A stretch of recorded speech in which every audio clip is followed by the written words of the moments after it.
Good morning, John O'Flaherty, the B3 burner. Well, almost afternoon, and we're getting a bit of a late start, albeit, but we're going to finally, in mid-April, get to the sanding and painting of the trunk of the Cadillac. And I'm going to show you how that's going to work. We're going to take it in several stages. The sanding and painting first, and then we'll get to the easy part, the painting second. We hopefully can do that in one coat because they said it was a one-stage process. I'm hoping that's the case. So let's get started. And let's get a reminder of what we're going to be painting. Basically everything that's gray and rust colored or glue colored, because some of that is adhesive and not rust, is going to be painted straight black. We're going to be painting it with this semi-gloss black Rust-Oleum protective enamel. And this can go on with one coat. It's oil-based. This part is where most of the rust is. That if we're going to have to do sanding, it's going to be here and a little bit over here. But this, and off to the left a little bit more, like this direction, is adhesive. So we're not as concerned about that. I'm not going to worry about moving the spare tire now. I'm going to paint around it. Let's come over here and have a look at some of the tools we're going to be using. We're going to be using the Rotary sander. You know, I don't know if that's sandpaper or the disc that holds the sandpaper. It's not looking too good. I don't think I'm going to be doing too much sanding with that, to be honest with you. I really like the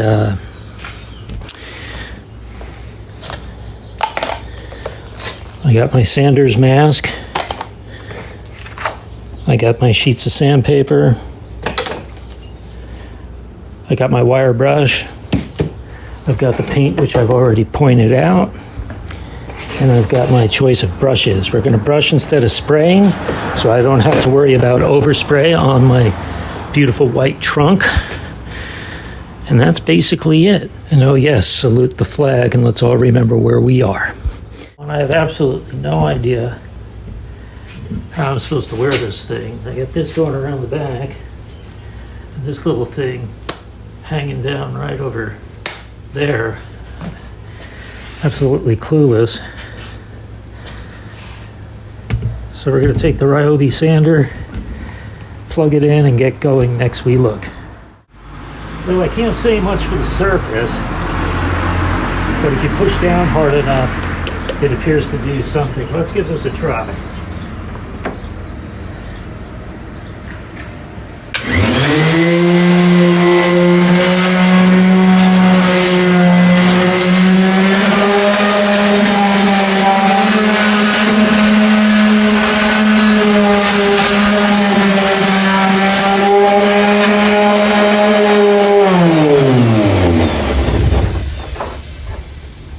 I think that's it for the Ryobi. I don't have any replacement sanding circles for it. It is time to start working with the sandpaper. Again, not my choice, but we work with what we have and we go with the playing this totally by ear. So excuse me while I just play this by ear and try to figure it out. I think conventional wisdom and conventional methods will be more to my liking. So here's good old-fashioned sandpaper, 100 grit. I think this is 100. Made in Canada. Gosh, we can't even make sandpaper here anymore in the US.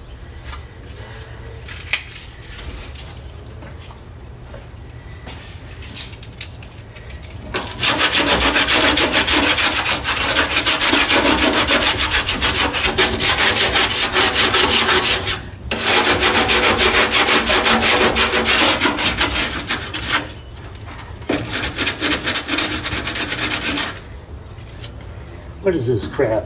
Chunks of this insulation. And underneath it, it's totally wet.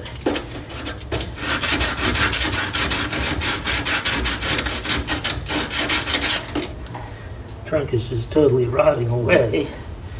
Pardon me while I throw this away.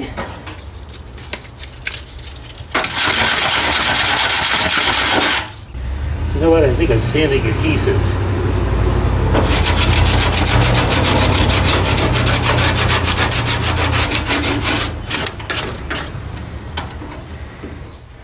You can see where I'm getting started.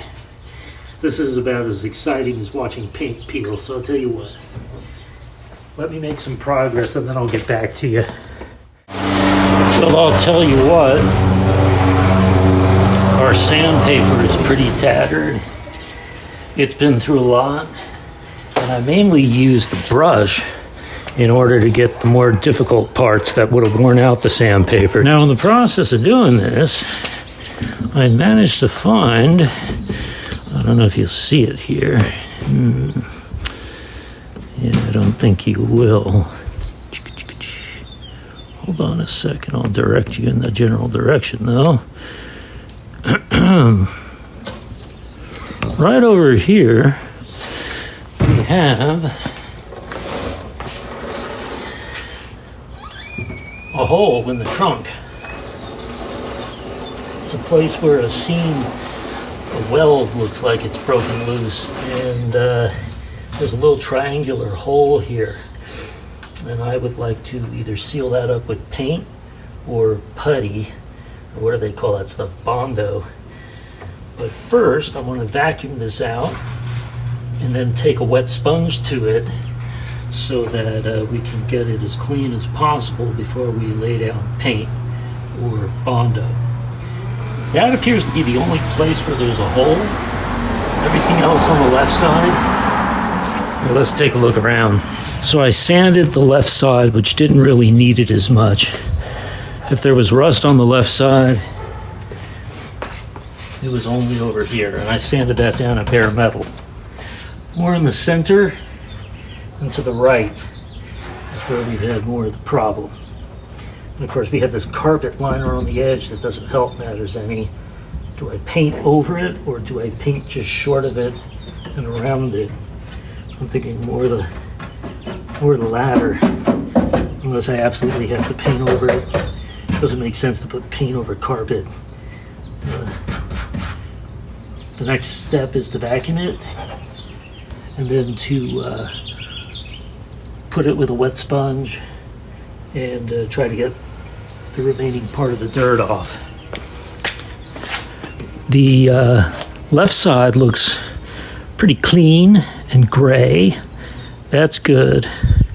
The right side looks cleaner, but not perfect.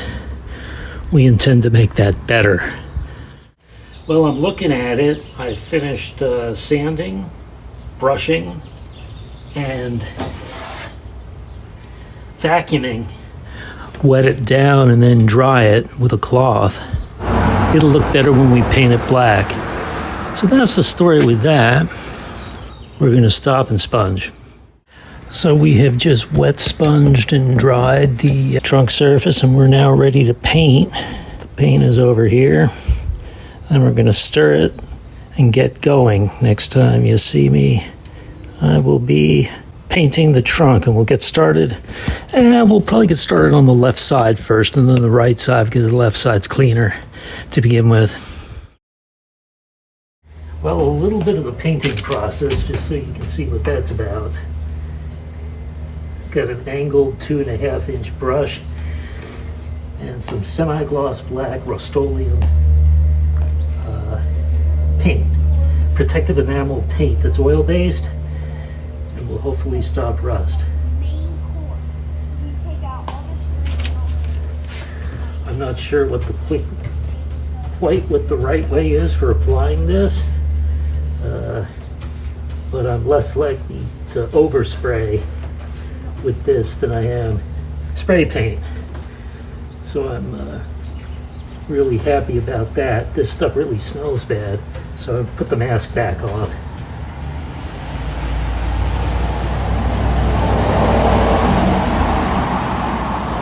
Shit, we got used to wearing masks for so long for COVID. This really is no big deal. And I see a No, it's not really rusty, but a sort of a yucky glue area, kind of where the carpet meets the floor.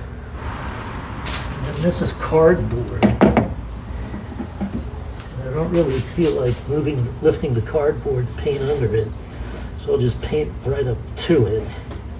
And it says within 24 hours after the first coat, you can apply a second coat. So I'll probably be doing that. All right. So you know what painting looks like. I'm going to turn that off now. Whew. Well, half the trunk's been painted black now. Can't see the gray on the other side because the newspaper and the paintbrush and the paint can and the drainer is in the way, but take my word for it. It's gray and primer colored, glue colored on one side and straight up black on the other. Let's come in here a bit, have a closer look at it. Yeah, that's looking pretty good.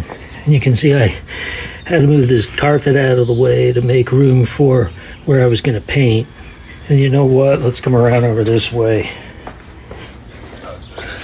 That's the color it used to be, and I'm not going to paint up that way because when I take this carpet material and bring it back down, it's gonna lay flush over that, kind of like it does on the right side. Can't see it real well, but it lies. The carpet lies over the vertical surface, so I'm not going to mess with that too much. What you've seen me paint is as far as I'm going to go. Now, if you look at the glare of the light, you can see the parts that are still wet and the parts that are starting to dry up. I started over here and slowly worked my way toward the bumper. And so this part's drying up a little bit faster. It says I can apply a second coat within 24 hours. I may or may not do that, depending on how thick and decent a job I think I did this time. So what we're going to do is we're going to wait for this part to dry. Then I'm going to move, maybe not the newspaper because I don't want it sticking if any of the paint's still tacky. Move the newspaper to the other side and then start painting that portion later on this afternoon. That's the story over there, and we'll get to it later. Now this is kind of weird. That one spot that I'm pointing at right now, dried looking puddled. It's moist in the sense that you could push your finger in it and it's wet underneath, but it's skinned over and is actually drier than it looks. And there are other spots like that too. What looks wet, like it still hasn't dried up yet, actually has, and you know, that's the semi-gloss. And it's a bit of a fooler. I want to move the can over to the left so I can start painting the right, but I don't know if it's dried up quick enough to do that. We're just going to have to play it by ear. And here we go, shortly after 5 o'clock in the evening, and we got it done. First coat anyway. If we want to put a second coat on, that'll be tomorrow. This is what it looks like from all angles, and this is the right-hand side. Looking good right there.